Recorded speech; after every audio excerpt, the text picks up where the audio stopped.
Lieutenant Commander Sarah Mitchell had heard the whispers her entire career. Even now, standing in the briefing room at Naval Special Warfare Command in San Diego, she could feel the doubt radiating from some of the men around her. "Still can't believe they let women into the teams," muttered Chief Petty Officer Derek Paulson, not quite quiet enough. His buddy next to him smirked. Sarah kept her eyes forward. She had learned long ago that responding only gave them what they wanted. At 34, with 12 years in the Navy and 3 years as one of the first women to complete SEAL training, she had nothing left to prove. At least, that's what she told herself every morning. Commander James Hutchins entered the room and everyone snapped to attention. Hutch, as everyone called him, was old-school Navy. 52 years old, gray at the temples, with a jaw that looked carved from granite. He had been leading SEAL Team 7 for 8 years, and he ran it like his own kingdom.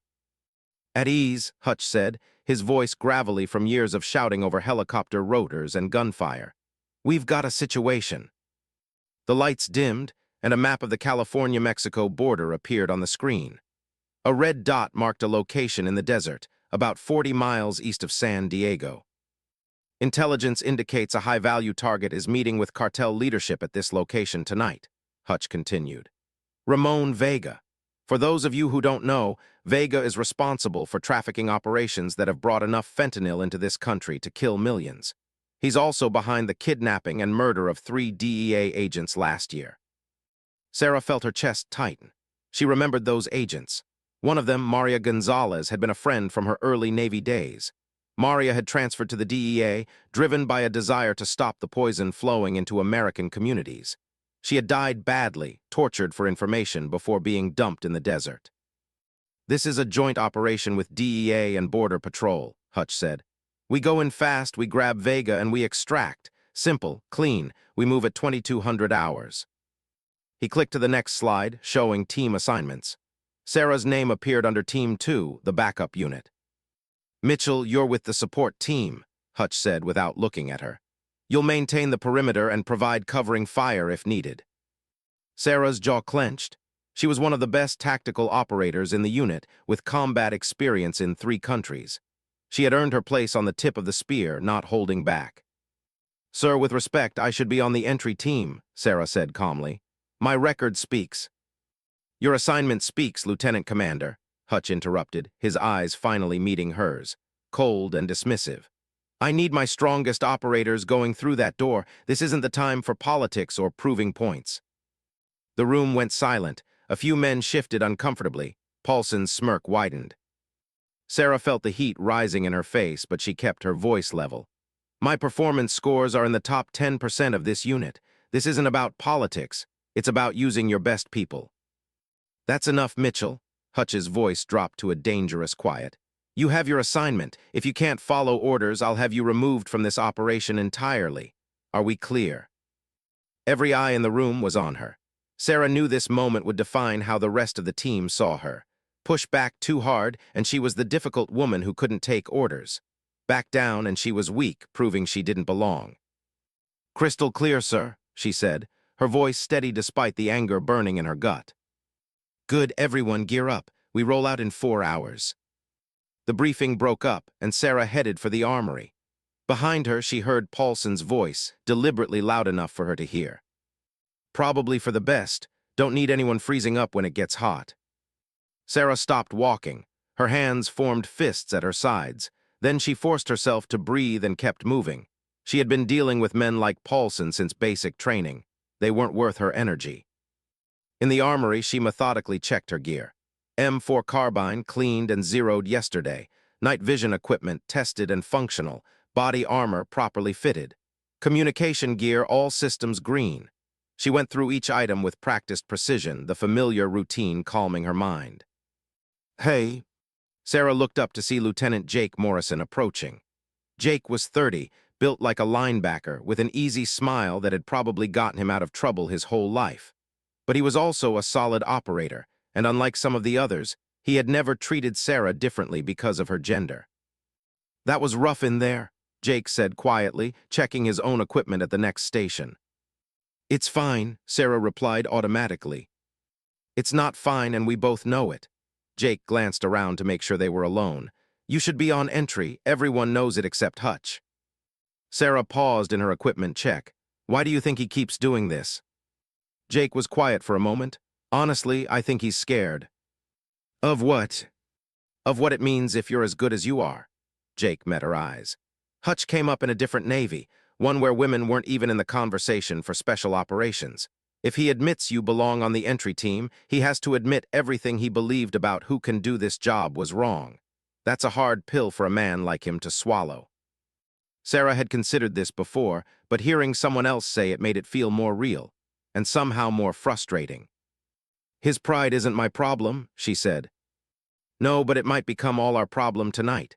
Jake's expression turned serious.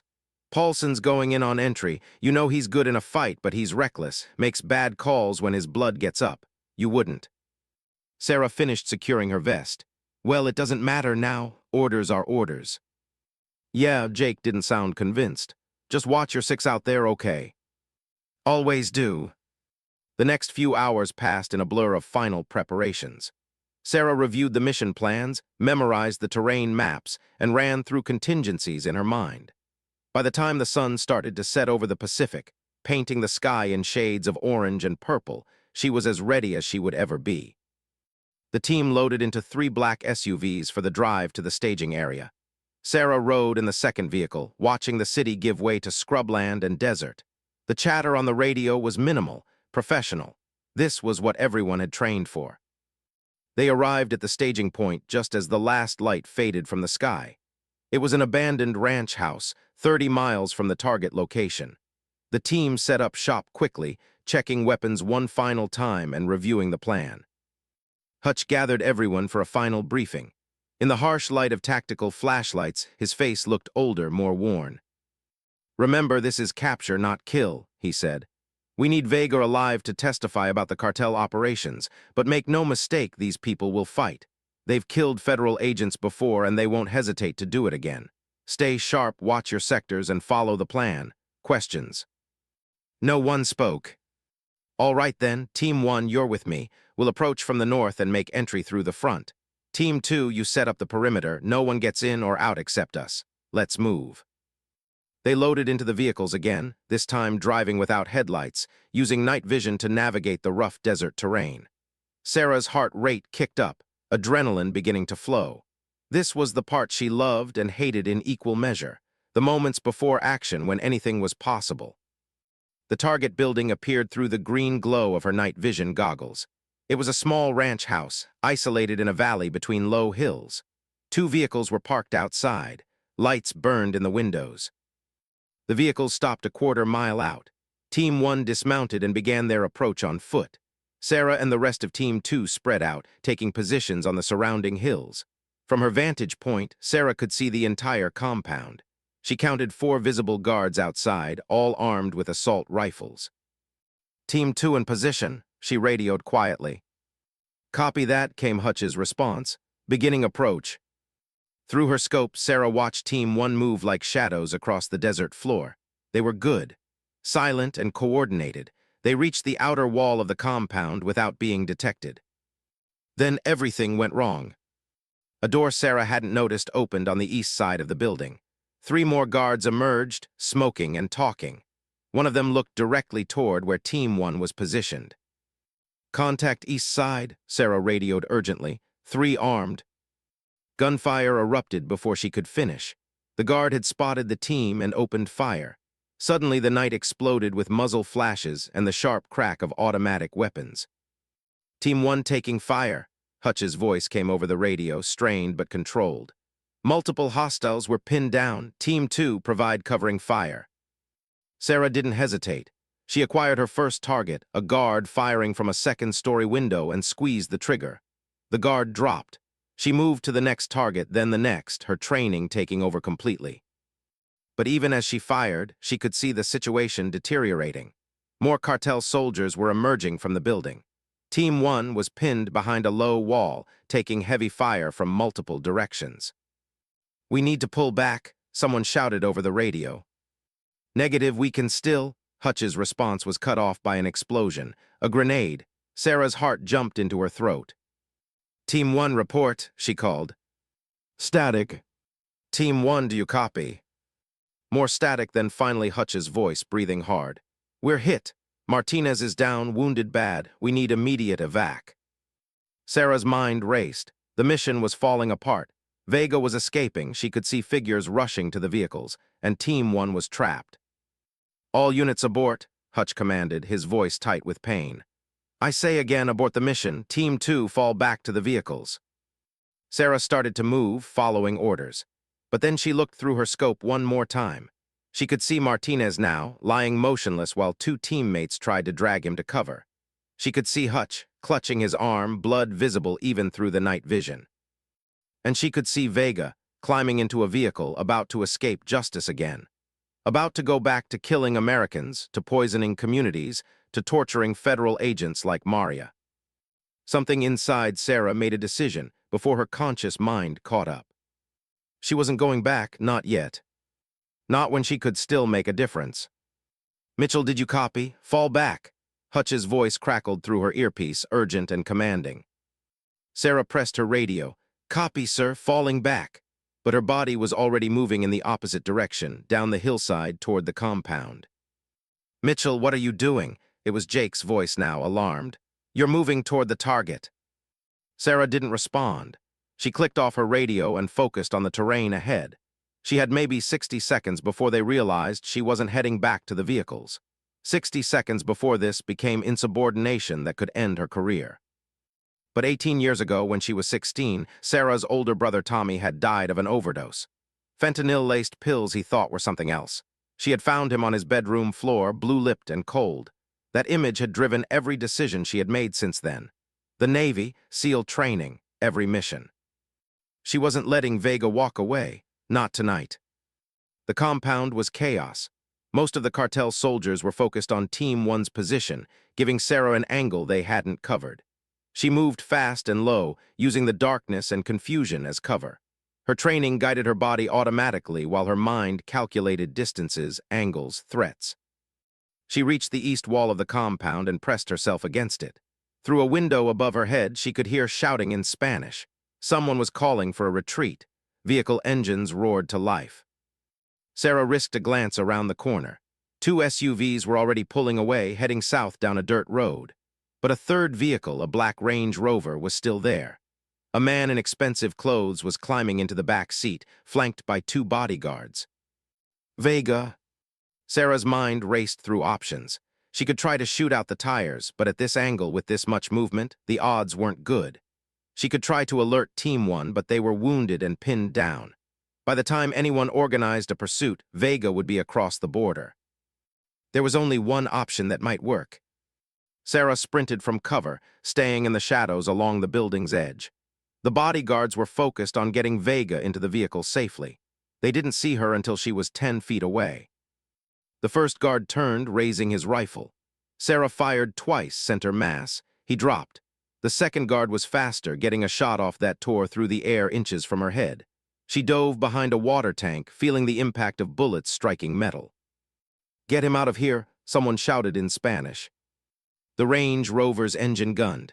Sarah popped up from cover and fired at the driver's side window. The glass spiderwebbed but didn't break, bulletproof. The vehicle was moving now, accelerating down the dirt road. Sarah made a split-second decision that would have made any tactical instructor scream. She ran after it, pushing her body to its limit, closing the distance as the SUV picked up speed. It was pulling away. She wasn't going to make it. Then the vehicle hit a rut in the road and bounced hard, slowing for just a second. Sarah launched herself forward, her hands catching the roof rack. Her body slammed against the back of the Range Rover hard enough to knock the wind from her lungs, but she held on. The driver accelerated again, fishtailing on the dirt road. Sarah pulled herself up onto the roof, her fingers finding purchase on the rack. Wind tore at her, trying to rip her loose. Through the moonroof below her, she could see faces looking up in shock. A guard thrust a pistol up through the partially open moonroof and fired. The bullet missed by inches. Sarah slammed her boot down on his hand, and the gun clattered away. Then she grabbed the edge of the moonroof and yanked it fully open. "Stop the vehicle," she shouted, pointing her rifle down through the opening. "Now." The driver slammed on the brakes instead. Sarah flew forward, barely managing to grab the roof rack before she tumbled off. The Range Rover skidded sideways, and she felt her grip slipping. Then the vehicle hit something, a rock or a dip in the road, and flipped. Sarah was thrown clear, hitting the desert floor hard. Pain exploded through her shoulder. The world spun. She tasted blood and dirt. The Range Rover had rolled twice and come to rest on its side, wheels still spinning. Sarah forced herself to her feet, fighting through the pain and disorientation. Her rifle was gone, lost in the crash. She drew her sidearm and approached the wreck. The driver was slumped over the deflated airbag, unconscious or dead. One of the bodyguards was crawling out through a broken window, dazed. Sarah kicked his weapon away and zip-tied his hands. "Vega," she called out, "it's over, come out with your hands up." Movement inside the vehicle, then a voice heavily accented but clear. "You are one person, my men will be here any moment. You should run while you can." "Not happening," Sarah said, positioning herself where she could see into the vehicle. "Last chance, come out or I come in after you." There was a long pause. Then Vega appeared in the shattered windshield, his hands raised. He was smaller than she expected, maybe 50 years old, with gray hair and expensive clothes now torn and dusty. But his eyes were sharp and calculating.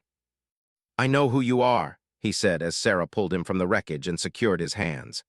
"The woman Seal, I read about you in the news. They say you are trying to prove something." "I'm not proving anything," Sarah replied, checking him for weapons. "I'm just doing my job." "Your commander ordered you to retreat, but you did not listen. Why?" Sarah didn't answer. She was scanning the darkness, knowing Vega was right about one thing. His men would come looking for him. She had maybe minutes before she was overwhelmed by numbers. Her radio crackled to life. She must have switched it back on during the crash without realizing. "Sarah, Sarah, if you can hear me, respond." It was Jake's voice, frantic. She pressed the transmit button.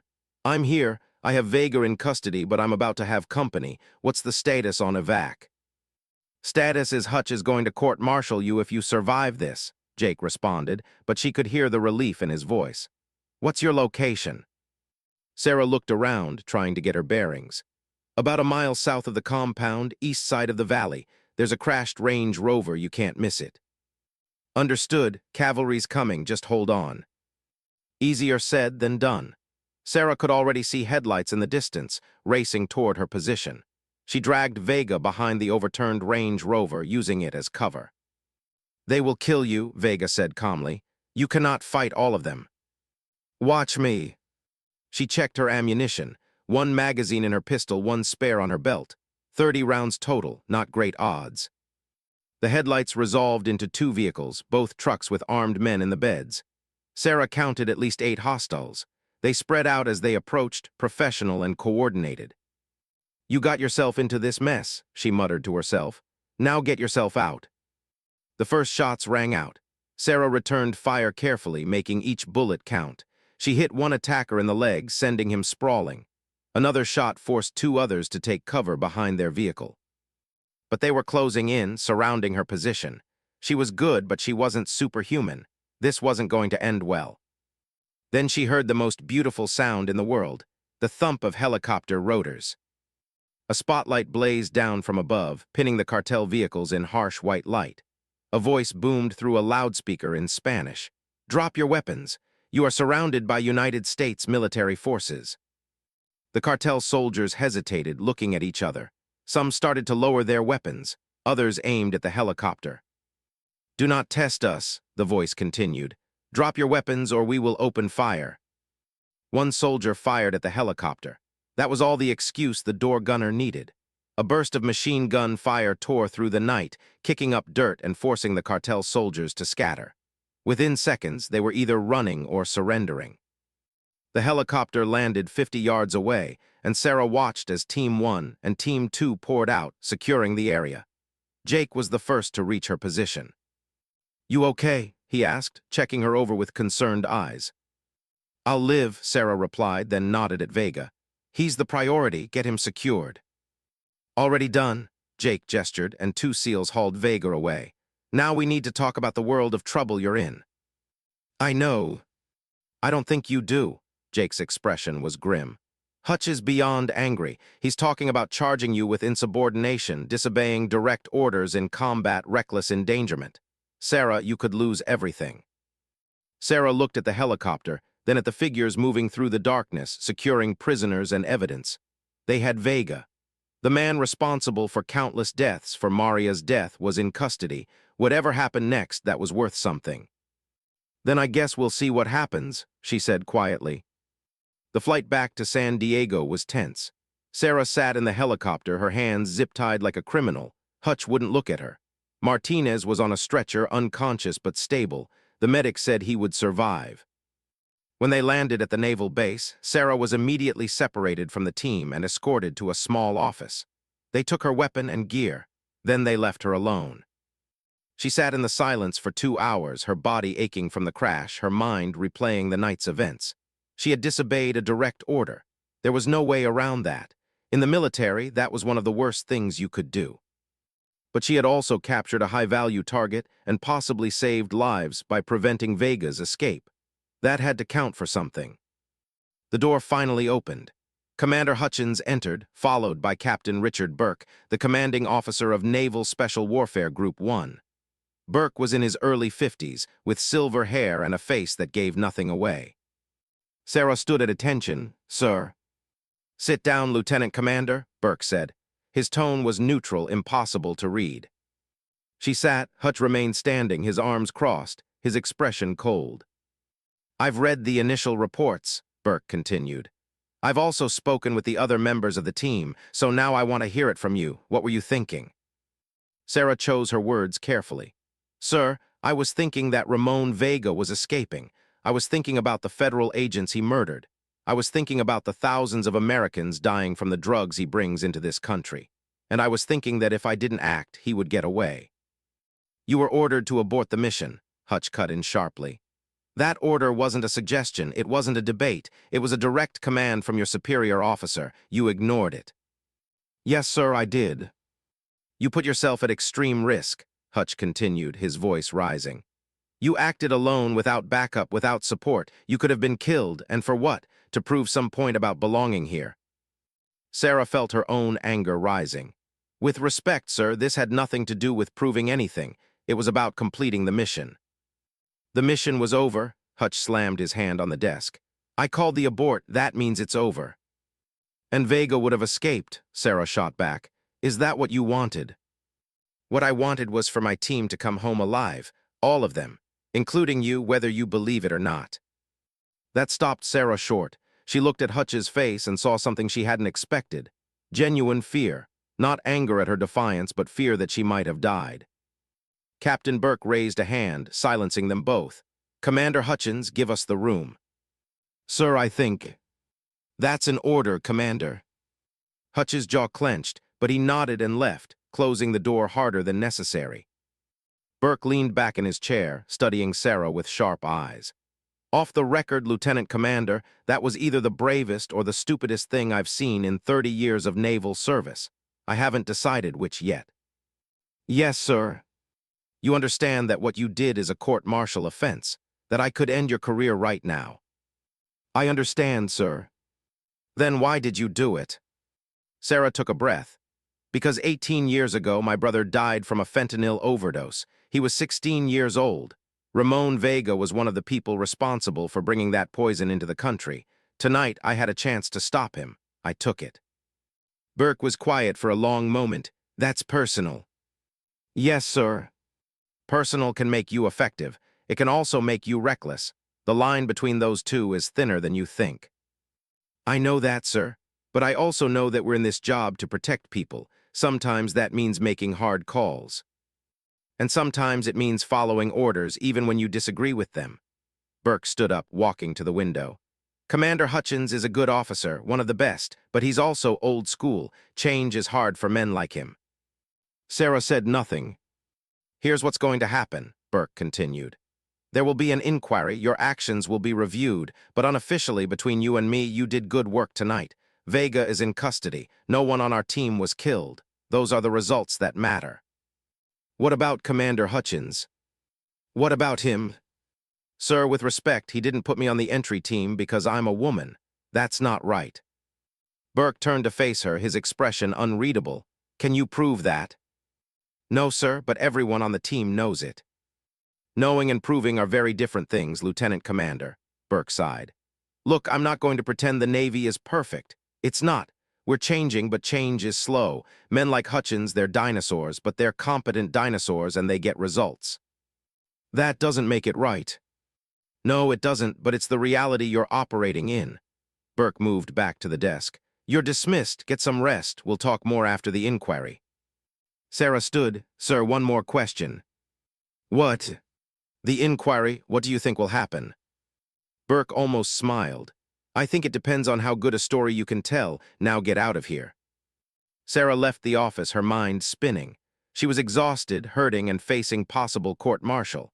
But Ramon Vega was in custody. For tonight, that was enough. Sarah didn't sleep that night. Every time she closed her eyes, she saw the crash, felt the impact, heard the gunfire. Her shoulder throbbed where she had hit the ground, and the medic said she had cracked a rib. They had given her pain medication, but she had refused. She wanted her head clear for whatever came next. At dawn, she gave up on sleep and went to the base gym. The place was nearly empty at this hour. She ran on the treadmill until her legs burned, then hit the weight room. Physical pain she could handle. It was the waiting that was killing her. You're up early. Sarah turned to see Jake Morrison in the doorway, wearing PT gear and looking concerned. Couldn't sleep, she said, setting down the dumbbells she had been curling. Yeah, I figured. Jake grabbed a towel from the rack. Look, I probably shouldn't be talking to you right now, but I wanted to say what you did last night was incredible. Crazy, but incredible. Thanks, I think. The guys are talking about it, even Paulson, and you know he hates admitting when he's wrong. Jake paused. You're a legend now, you know that. Sarah laughed bitterly. A legend who might be out of the Navy in a week. Maybe, or maybe this is exactly what needs to happen to change things around here. Jake lowered his voice. Between you and me, a lot of us are sick of how Hutch treats you. It's not right, and everyone knows it. But nobody says anything. Would you? Hutch can make life miserable for anyone who crosses him. He controls who gets promoted, who gets the good assignments, who gets stuck doing paperwork for 6 months. Jake shook his head. The system protects guys like him. Then maybe it's time the system changed. Maybe it is, Jake met her eyes. For what it's worth, I'll back you up at the inquiry. I'll tell them exactly what I saw.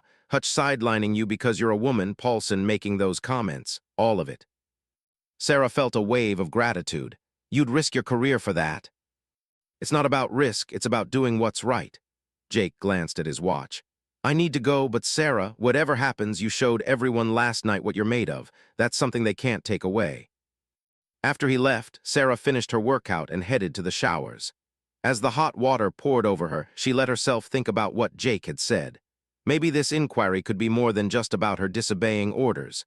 Maybe it could be about something bigger. But first, she needed to survive it. The inquiry was scheduled for 3 days later, giving everyone time to prepare statements and gather evidence. Sarah spent those days reviewing regulations, talking to the base legal counsel, and trying to build her case. The military justice system was complicated. What she had done clearly violated regulations about following orders. But there were also provisions for situational judgment, for officers making tactical decisions in the field. If she could prove that her actions were reasonable given the circumstances, she might have a chance. On the morning of the inquiry, Sarah put on her dress uniform and made sure every detail was perfect. She looked at herself in the mirror and barely recognized the woman staring back. When had she gotten so tired? When had the fight started to show in her eyes? The inquiry was held in a formal conference room at Naval Special Warfare Command headquarters. Behind a long table sat 5 officers, including Captain Burke and 2 other captains she didn't recognize. A female JAG officer, Commander Lisa Chen, would be representing her interests. Sarah took her seat at a smaller table facing the panel. Commander Hutchins sat across the aisle with his own legal counsel. He didn't look at her. Captain Burke called the inquiry to order. This is a formal inquiry into the actions of Lieutenant Commander Sarah Mitchell during Operation Desert Hawk on November 22nd. The purpose is to determine if Lieutenant Commander Mitchell's actions constitute insubordination and whether disciplinary action is warranted. He looked at Sarah. Lieutenant Commander, do you understand the proceedings? Yes, sir. Commander Hutchins, you may present your account first. Hutch stood, his uniform immaculate, his bearing military perfect. On the night in question, my team was executing a high-risk operation to capture a known terrorist and drug trafficker. During the operation, we encountered unexpected resistance and took casualties. I gave the order to abort the mission and withdraw. All team members complied with that order except Lieutenant Commander Mitchell. He pulled out a tablet and displayed a map on the screen. Mitchell's position was here on the eastern perimeter. She had a clear route of withdrawal. Instead, she advanced on the target compound alone, engaged multiple hostiles, and pursued the subject vehicle. Her actions were reckless, endangered herself, and violated direct orders. What was the outcome of her actions? One of the captains asked. Hutch's jaw tightened. She successfully captured the target. However, that doesn't excuse the violation of orders or the risk she took. Did anyone die as a result of her actions? No, sir, but that's irrelevant. The point is we're trying to establish facts, Commander, Burke interrupted gently. Please continue. Hutch spent the next 20 minutes detailing Sarah's actions, painting them as reckless and insubordinate. When he finished, Sarah's lawyer stood. Commander Hutchins, you mentioned Lieutenant Commander Mitchell was assigned to perimeter security. Is that a common assignment for an operator of her experience and skill level? She was assigned where she was needed. That's not what I asked. Is perimeter security a common assignment for a senior SEAL operator with 3 combat deployments? Hutch shifted slightly. It depends on the mission requirements. And what were the requirements of this mission that led you to place one of your most experienced operators on perimeter security, rather than the entry team? I placed my team members where I felt they would be most effective. I see. And can you explain why Chief Paulson, who has lower performance scores than Lieutenant Commander Mitchell and has been written up twice for reckless behavior, was on the entry team? Paulson is an effective operator. More effective than Lieutenant Commander Mitchell. Different situations require different skills. Commander Chen pulled up a document on her tablet. According to the most recent performance evaluations, Lieutenant Commander Mitchell ranks in the top 10% of all SEAL operators in marksmanship, tactical decision-making, and hand-to-hand combat. She has 3 combat deployments with distinguished service, yet you consistently assign her to support roles rather than leadership positions. Can you explain that? I make assignment decisions based on the needs of the mission and the capabilities of my team. Is gender one of the factors you consider? Absolutely not, Hutch said firmly. Then why did Chief Paulson tell Lieutenant Morrison, and I quote, "Still can't believe they let women into the teams," during the mission briefing? Hutch's face reddened. I wasn't aware of that comment. Were you aware that this isn't the first complaint about gender discrimination in your unit? Objection, Hutch's lawyer interjected. This inquiry is about Lieutenant Commander Mitchell's actions, not about Commander Hutchins' leadership. On the contrary, Commander Chen replied smoothly. It's directly relevant. If Lieutenant Commander Mitchell was systematically sidelined despite her qualifications, that provides context for why she felt compelled to act independently when the opportunity arose to complete the mission. Captain Burke held up a hand. I'll allow the line of questioning to continue, but let's stay focused. Commander Chen, make your point. Yes, sir, Chen turned back to Hutch. Commander, have you ever recommended Lieutenant Commander Mitchell for a commendation? The opportunities haven't presented themselves. In 3 years, while you've recommended 6 male team members for commendations in that same period. Chen let that hang in the air for a moment. Let's talk about the night in question. When you gave the order to abort, what was your tactical assessment of the situation? We had taken casualties. The mission was compromised. Continuing would have risked more lives. And what was your assessment of the likelihood of capturing the target if you withdrew? Hutch hesitated. Lo, he would likely have escaped. So your decision to abort meant accepting mission failure and allowing a high-value target to escape. Is that correct? It was the right decision given the circumstances. Was it because Lieutenant Commander Mitchell made a different assessment? She saw an opportunity to complete the mission with acceptable risk, and she was right. She captured Vega with no additional casualties. She got lucky, Hutch shot back. Or she's highly skilled and made a good tactical decision. Which brings us to the real question here, Commander. If a male operator had done exactly what Lieutenant Commander Mitchell did, would we be having this inquiry? The room went silent. Hutch's face was red now, his hands clenched on the table. That's an inappropriate question, his lawyer objected. Is it? Chen turned to the panel. I would argue it's the most important question. We're not here because Lieutenant Commander Mitchell disobeyed orders. We're here because a female operator disobeyed orders. And that's a very different thing. Captain Burke leaned forward. Commander Chen, you're making serious implications about Commander Hutchins' motives. Do you have evidence to support this, or are you speculating? I have evidence, sir. Chen pulled up several documents on the screen. These are incident reports from the past 2 years, multiple complaints about sexist comments and behavior in SEAL Team 7. All were filed, all were documented, and all were dismissed as personality conflicts or communication issues. Not one resulted in disciplinary action. She clicked to another document. This is Lieutenant Commander Mitchell's personnel file. Stellar performance reviews, multiple commendations from previous units, 0 disciplinary issues. Yet since joining SEAL Team 7 under Commander Hutchins, she has received adequate but not excellent reviews, has been passed over for leadership positions, and has been assigned primarily to support roles. Chen turned to face the panel directly. Gentlemen, the pattern is clear. Lieutenant Commander Mitchell is an exceptional operator who has been systematically held back because of her gender. On the night in question, she saw a chance to prove her worth and complete a mission that was failing. She took a risk, yes. She disobeyed an order, yes. But she did so for the right reasons and achieved the right results. The question before you is not whether she broke regulations. It's whether those regulations should apply the same way when the system itself is broken. The room was dead silent. Sarah felt her heart pounding. Chen had just turned this from an inquiry about her actions into an inquiry about the entire culture of the unit. Captain Burke looked at the other officers on the panel, then back at Sarah. Lieutenant Commander Mitchell, you'll have the opportunity to tell your side of the story, but first, I think we need a recess. We'll reconvene in 1 hour. As the panel filed out, Sarah let out a breath she didn't know she had been holding. Commander Chen sat down next to her. How do you think it went? Sarah asked quietly. I think we just made this about a lot more than one mission, Chen replied. Which is good, but it also makes the stakes higher. If they side with you, it's an admission that there's a serious problem. That's going to be hard for them to swallow. And if they don't side with me? Chen met her eyes. Then you need to decide how far you're willing to take this fight. Sarah looked across the aisle where Hutch was conferring with his lawyer. He looked older suddenly and tired. For a moment, she almost felt sorry for him. He was a product of his time, a generation that truly believed women didn't belong in combat. Changing his mind wasn't just about her.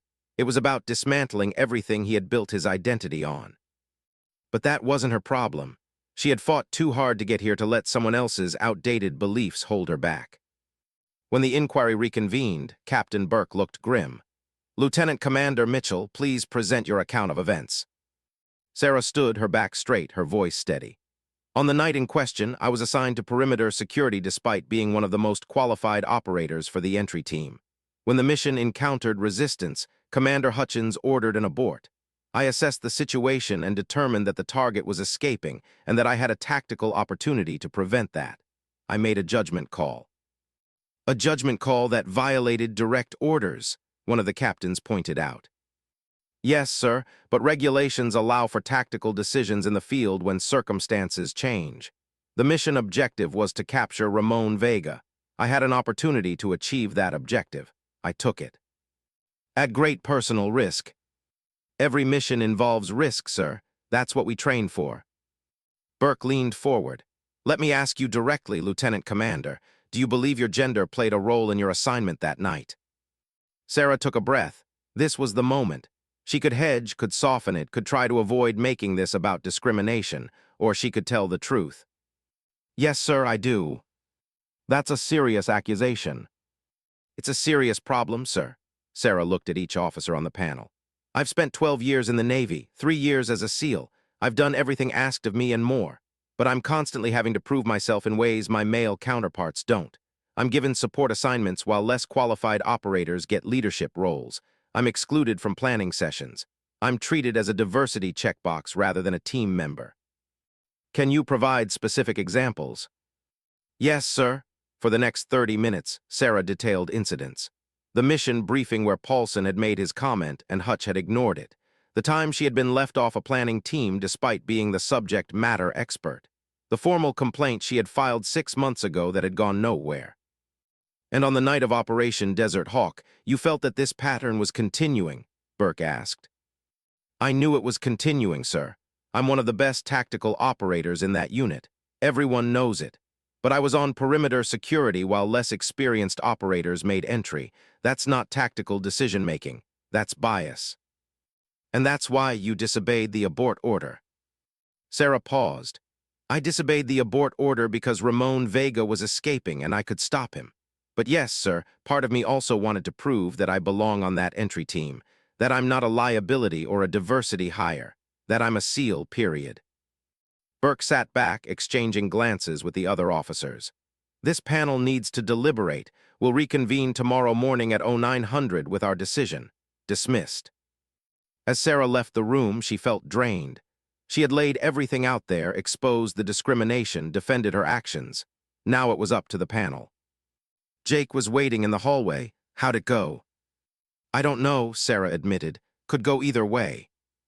Well, for what it's worth, half the base is talking about it. You've got a lot of support. And probably a lot of enemies, too. Maybe, but sometimes that's what it takes to change things. That night, Sarah sat in her quarters and wrote a letter to her brother Tommy. She had been writing him letters since he died, never sending them anywhere, just putting her thoughts on paper. It helped somehow. Dear Tommy, she wrote, I don't know if I did the right thing, but I did what you would have wanted. I stopped a bad guy. I fought back against a system that tried to keep me down, and even if they kick me out tomorrow, at least I went down swinging. I hope wherever you are, you're proud of me. Love, Sarah. She folded the letter and put it in the box with all the others. Then she lay down and finally slept. Part 4. The next morning, Sarah arrived at the inquiry room 15 minutes early. She had barely slept, but she felt clear-headed, ready. Whatever happened today would define the rest of her career, possibly her life. But she had told the truth. That had to count for something. Commander Chen arrived shortly after, carrying a thick file folder. She looked tired but determined. How are you feeling? Chen asked. Like I'm about to find out if I still have a career, Sarah replied. Whatever happens in there, you did the right thing. Not just capturing Vega, but speaking up about the discrimination. That took courage. Courage or stupidity, I'm still not sure which. Chen smiled slightly. Sometimes they're the same thing. The panel filed in at exactly 9 o'clock. Captain Burke took his seat at the center of the table, his expression unreadable. The other officers looked equally impassive. Sarah's heart sank. She had spent enough time in the military to know that when senior officers wore their poker faces, the news was rarely good. This inquiry is called to order, Burke announced. Lieutenant Commander Mitchell, please stand. Sarah stood, her hands clasped behind her back, forcing herself to breathe normally.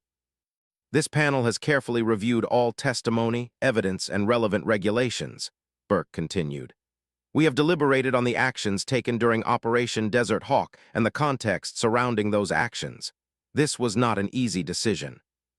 He paused, and in that moment, Sarah saw her entire career flash before her eyes. The early mornings in boot camp, the endless training, the moment she had earned her SEAL Trident, one of the first women ever to do so, the deployments, the missions, all of it hanging in the balance. Lieutenant Commander Mitchell, you have admitted to disobeying a direct order from your commanding officer during a combat operation, Burke said. This is one of the most serious violations of military discipline. Under normal circumstances, such an action would result in court-martial and discharge from service. Sarah felt the floor dropping out from under her. However, Burke continued, these were not normal circumstances. After careful consideration of all factors, including the context of your assignment, the outcome of your actions, and the pattern of discrimination that appears to exist within SEAL Team 7, this panel has reached a decision. He looked directly at Sarah, and for the first time she saw something in his eyes. Not anger or disappointment, but respect. The charges against you are dismissed. Sarah's knees almost buckled. She heard Commander Chen exhale sharply beside her. Furthermore, Burke continued, this panel finds that Lieutenant Commander Mitchell demonstrated exceptional tactical judgment, courage, and dedication to mission completion. Her actions directly resulted in the capture of a high-value target and likely saved American lives. For these actions, she will be awarded the Navy Cross. The room spun. The Navy Cross was the second highest military decoration in the Navy, just below the Medal of Honor. Sarah couldn't process what she was hearing. However, Burke's voice turned stern, this panel also finds serious concerns about the command climate in SEAL Team 7. Commander Hutchins, please stand. Hutch stood slowly, his face pale. Commander, this panel finds that your leadership has fostered an environment where gender discrimination has been allowed to flourish. While we acknowledge your distinguished service record, we cannot ignore the pattern of behavior documented in this inquiry. Effective immediately, you are relieved of command of SEAL Team 7. You will be reassigned to Naval Special Warfare Command in an administrative capacity, pending a full investigation. Hutch's face went from pale to red. Sir, with all due respect. There is no debate on this, Commander, Burke cut him off. You're dismissed. For a moment, Hutch looked like he might argue. Then his shoulders sagged, and he turned and walked out of the room. Sarah watched him go, feeling a strange mixture of triumph and sadness. Lieutenant Commander Mitchell, Burke said, drawing her attention back. You are hereby promoted to the rank of Commander and assigned as the new commanding officer of SEAL Team 7. Sarah's mouth fell open. Sir, I don't know what to say. You don't have to say anything, you earned it. Burke stood, and the rest of the panel followed. This inquiry is concluded. Congratulations, Commander Mitchell. As the panel filed out, Sarah stood frozen in place.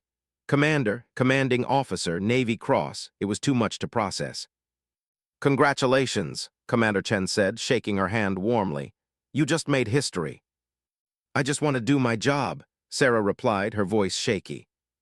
Well, now you get to do it without someone holding you back. Make it count.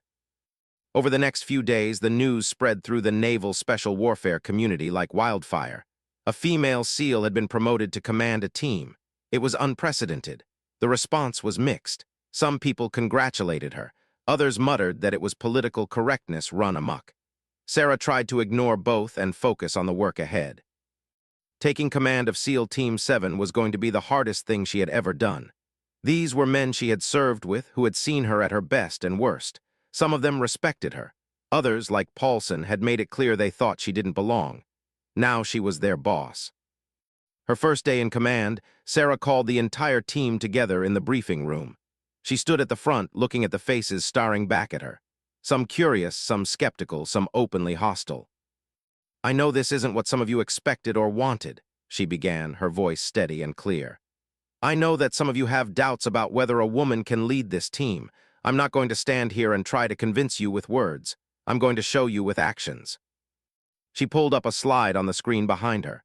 It showed the team's recent performance metrics, mission success rates, training scores, everything.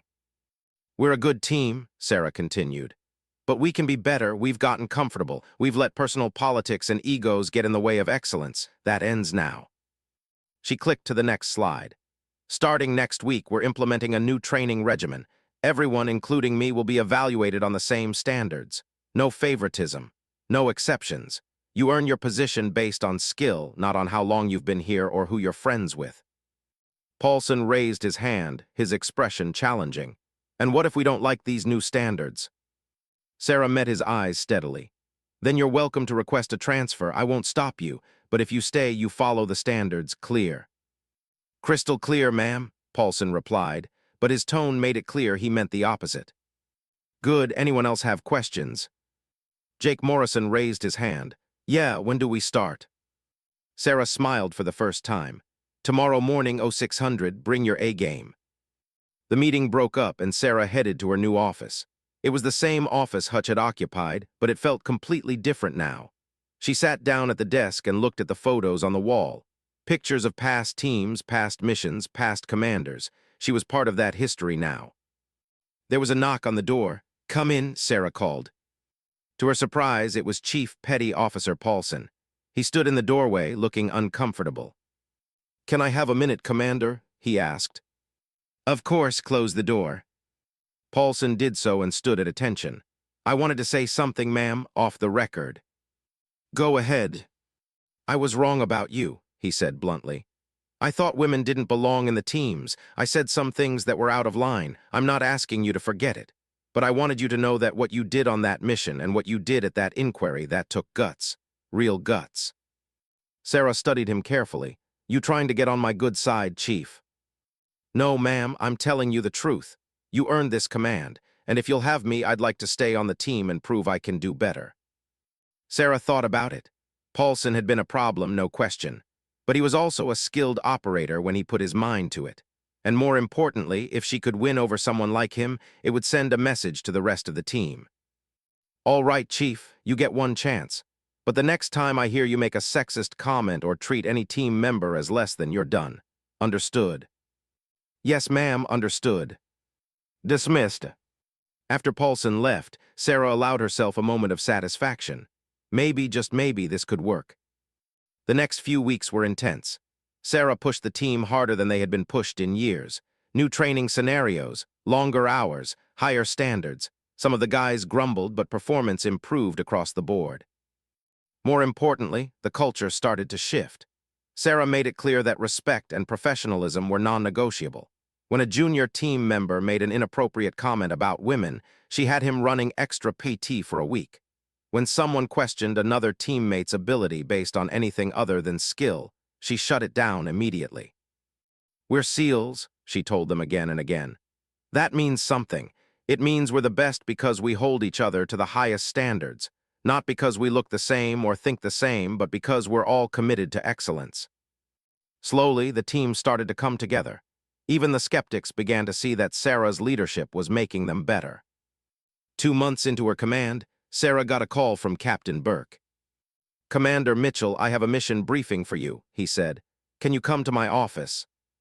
On my way, sir. When she arrived, Burke was standing by a large map of the Middle East. We have intelligence on a terrorist cell operating in Syria. They're planning an attack on a U.S. diplomatic compound. We need a team to go in, neutralize the threat, and extract some high-value intelligence. It's going to be high risk. SEAL Team 7 can handle it, sir. Burke looked at her seriously. I'm sure you can, but I want you to know this is your first major operation as commanding officer. All eyes will be on you. If it goes south, there will be people who say it's because a woman was in charge. Let them say what they want, Sarah replied. We'll get the job done. Burke smiled. That's what I wanted to hear. Briefing is tomorrow at 0800, dismissed. Sarah returned to the team and called everyone together. We have a mission, she announced. Details tomorrow.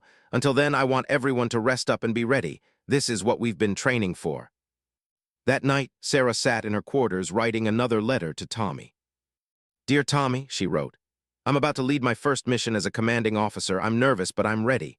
Everything I've fought for, everything I've sacrificed, it's all been leading to this moment. I wish you could be here to see it. But in a way, you are. Every mission I complete, every life I save, I'm doing it for you. For all the Tommies out there who lost their lives to people like Vega, I won't let you down. Love, Sarah. The next morning, the team gathered for the briefing. Sarah stood at the front of the room, looking at her team. They looked back at her with respect, with trust. All right, people, she said, let's go to work. The flight to Syria took 14 hours, with one refueling stop at a classified base in Europe. Sarah spent most of the flight reviewing the mission plans, memorizing every detail of the compound layout, the enemy force estimates, the extraction routes.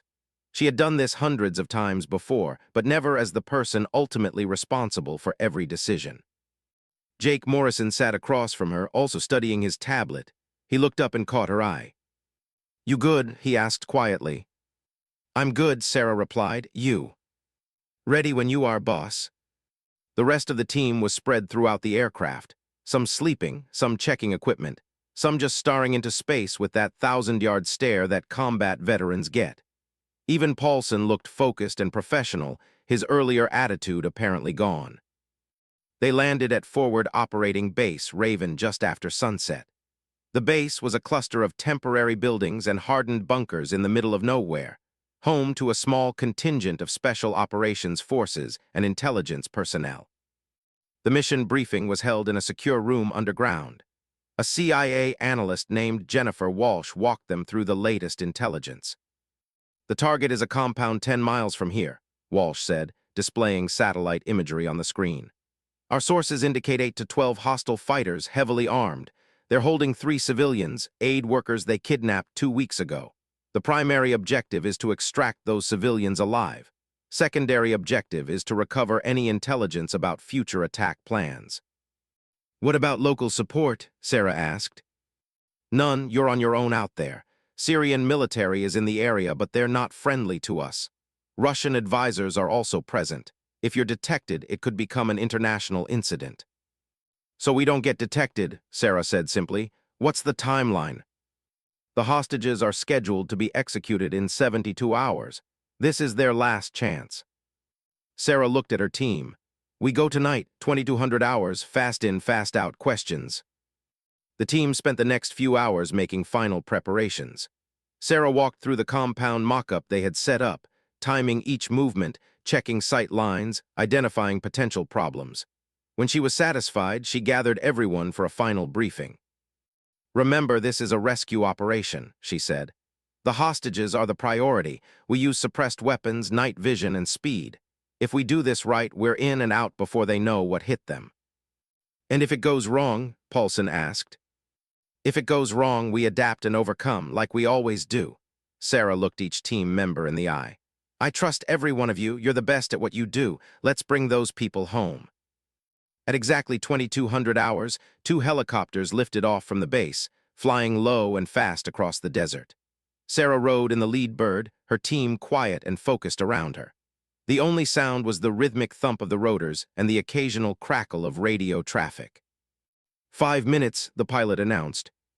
Sarah checked her weapon one last time. M4 carbine with suppressor, night vision goggles, full combat load. She looked around at her team. They were ready. The helicopters set down half a mile from the target compound, in a shallow wadi that concealed them from view. The team dismounted quickly and moved into formation, Sarah at the center. They covered the half-mile in 15 minutes, moving like ghosts through the darkness. Through her night vision goggles, Sarah could see the compound ahead. A 2-story building surrounded by a low wall with one guard visible at the entrance. Sarah signaled for the team to spread out. They had rehearsed this a dozen times. Team 1 would breach the front door. Team 2 would enter from the roof. Sarah would coordinate from the command position, ready to reinforce wherever needed. Team 1 in position, Jake's voice whispered over the radio. Team 2 in position, confirmed another operator. Execute, Sarah ordered. The attack was swift and silent. The guard at the entrance dropped without a sound, taken out by a suppressed rifle shot from 100 yards away. Team 1 moved to the door, placing a breaching charge. Team 2 was already scaling the wall to the roof. Breach in 3, 2, 1. The charges detonated with a muffled thump. Team 1 flowed through the door like water, their movements precise and coordinated. Sarah watched through the thermal imaging display on her tablet, tracking each operator's position. First floor clear, 2 hostiles down, moving to second floor. Team 2 breaching roof access now. Sarah's heart pounded, but her mind was calm, processing information, ready to make decisions. This was what she had trained for her entire career. Second floor clear, no hostiles, no hostages. Sarah frowned, that didn't match the intelligence. Keep searching, they have to be there. Basement door located, Jake reported. It's reinforced, going to need a bigger charge. Do it, but watch for the hostages. They might be down there. There was a tense 30 seconds while the team set the charge. Sarah monitored the perimeter, watching for any reaction from nearby buildings. So far, they hadn't been detected. The basement charge blew. Moving in, stairs are clear, I've got. Wait. What is it, Jake? Boss, you need to see this. Sarah made a decision. Team 2, hold the first floor. Team 1, I'm coming down. She moved quickly into the compound, down the stairs to the basement. The sight that greeted her made her blood run cold. The basement was set up like a media room, with cameras, lights, and a black backdrop. 3 people were tied to chairs in the center of the room, blindfolded and gagged. The hostages. But that wasn't what made Sarah's heart sink. The room was wired with explosives, lots of them, and a timer on the wall showed 2 minutes and counting. It's a trap, Jake said unnecessarily. Sarah's mind raced. 2 minutes wasn't enough time to defuse the explosives. but it might be enough time to get the hostages out if they moved fast. "Cut them loose," she ordered. "Everyone grab a hostage and run. We're leaving now." The team moved with practiced speed, cutting the bindings and lifting the disoriented hostages. Sarah grabbed the smallest one, a young woman who couldn't have been more than 25, and threw her over her shoulder. "Move, move, move."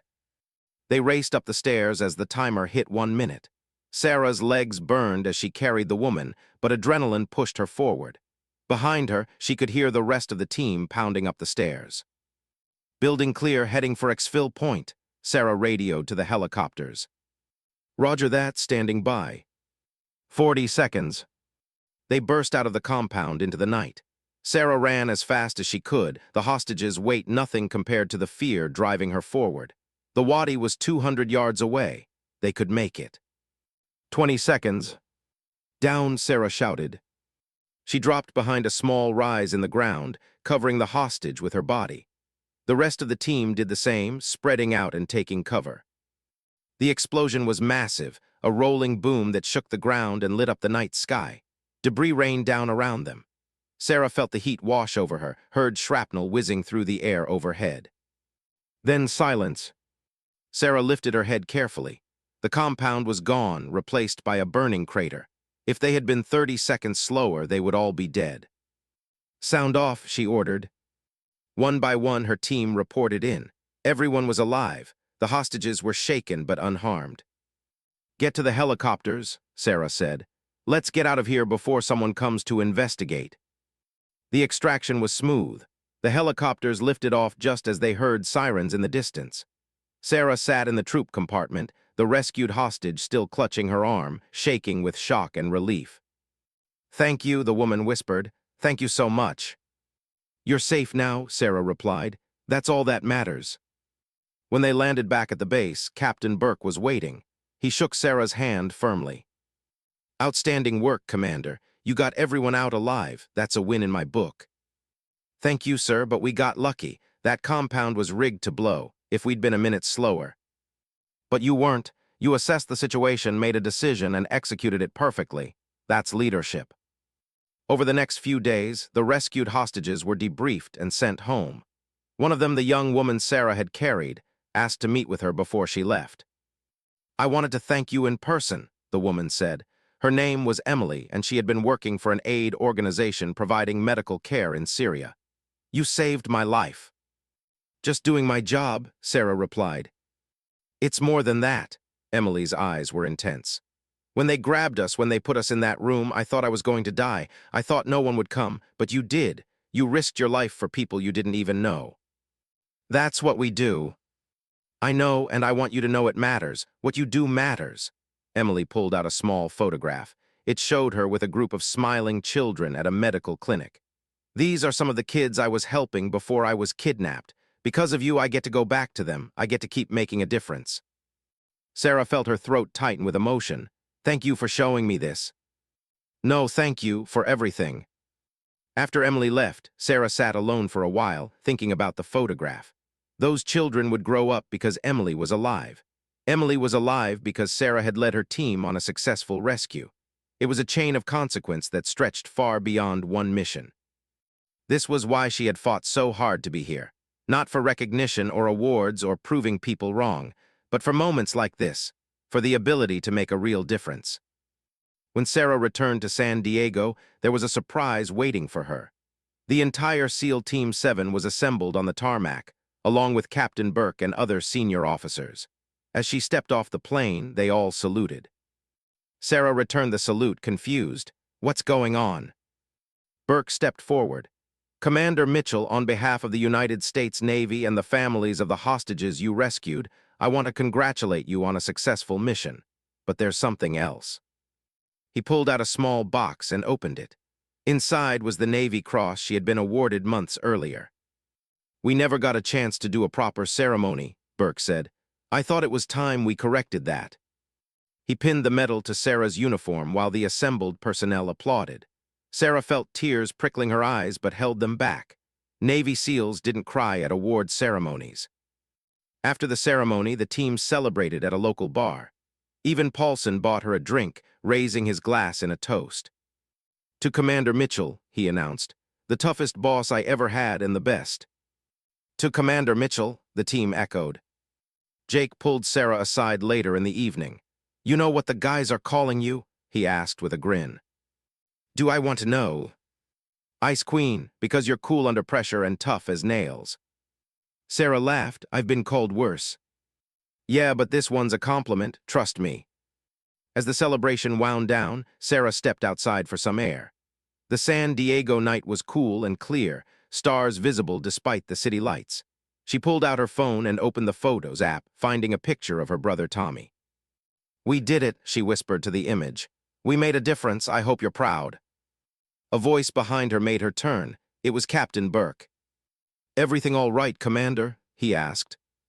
Yes, sir, just thinking about how I got here. Burke nodded. It wasn't easy, was it? No, sir, it wasn't. Good, Burke smiled slightly. Easy doesn't build character. The challenges you faced, the discrimination you fought against, that made you the leader you are today. You didn't just earn your place through skill. You earned it through perseverance. Do you think things will change? Sarah asked. For women coming up behind me. Because of you, yes, I think they will. Burke looked up at the stars. Change is slow in the military, but you've proven something important. You've proven that women belong in special operations, not as some political statement, but because they can do the job as well as anyone. That's a legacy that will outlast any single mission. After Burke left, Sarah stood alone for a while longer. She thought about Hutch, wondered what he was doing now. Part of her felt bad about how things had ended for him, but another part knew that his removal had been necessary. Sometimes systems needed to be shaken up before they could improve. She thought about the inquiry, how close she had come to losing everything. If the panel had ruled differently, she would be out of the Navy now, her career over. Instead, she was commanding one of the premier special operations teams in the world. But most of all, she thought about the mission ahead. There would be more operations, more challenges, more chances to make a difference. And now she had a team that trusted her, a command that respected her, and the freedom to lead without someone constantly questioning whether she belonged. 6 months later, Sarah was in her office when she received an unusual request. A young woman, fresh out of basic training, wanted to pursue SEAL training. She had heard about Sarah's story and wanted to meet her. Sarah agreed to the meeting. The young woman, whose name was Lisa Chen, was 22 years old, athletic, and clearly nervous. Thank you for seeing me, ma'am, Lisa said. Of course, what can I do for you? I want to be a SEAL, Lisa said directly. I know it's going to be hard. I know a lot of people will say I can't do it, but I'm going to try anyway, and I wanted to ask for your advice. Sarah looked at the young woman and saw herself 10 years ago. The same determination, the same fire, the same uncertainty about what lay ahead. My advice, Sarah said, don't try to be as good as the men, be better. Expect to work twice as hard for half the recognition. Expect people to doubt you, to underestimate you, to hope you'll fail, and prove every single one of them wrong. Did it get easier for you? Lisa asked, after you proved yourself. Sarah thought about that. In some ways. In other ways, no. You're always going to face people who think women don't belong, but you'll also find allies. You'll find men who judge you on your merits, not your gender. Focus on them, learn from them, and when you get to where I am, make sure you're the kind of leader who lifts others up.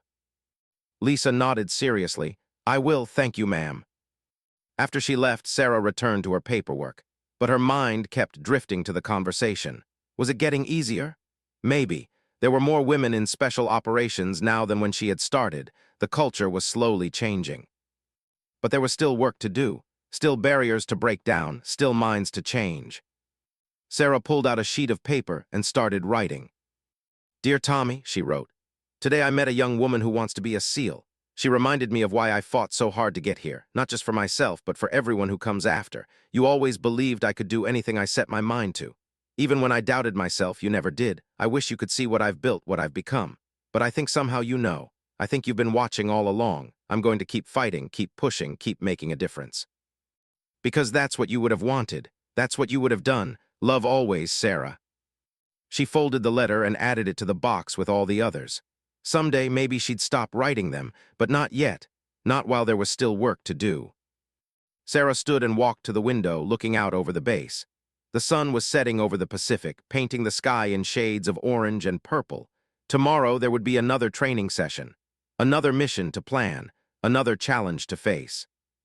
But tonight, just for a moment, Sarah allowed herself to feel proud, proud of what she had accomplished, proud of what she had overcome, proud of the path she was clearing for those who would follow. She had turned back when ordered to abort. She had fought when others would have retreated. She had stood up when it would have been easier to stay silent. And she had changed everything. Not just for herself, but for every woman who dared to dream of serving at the highest levels of military special operations. For every person who had ever been told they didn't belong because of their gender, their background, or any other reason that had nothing to do with their ability. Sarah Mitchell had proven that courage, skill, and determination mattered more than outdated prejudices. She had shown that leadership came in many forms, and she had demonstrated that sometimes the right decision was to disobey orders and follow your conscience instead. As the sun dipped below the horizon, Sarah turned from the window and headed home. Tomorrow would bring new challenges, but tonight she was content. She had earned her place, she had earned her respect, and most importantly, she had earned the right to lead others down the path she had fought so hard to clear. The fight wasn't over. It might never be completely over.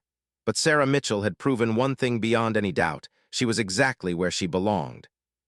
And no one could take that away from her.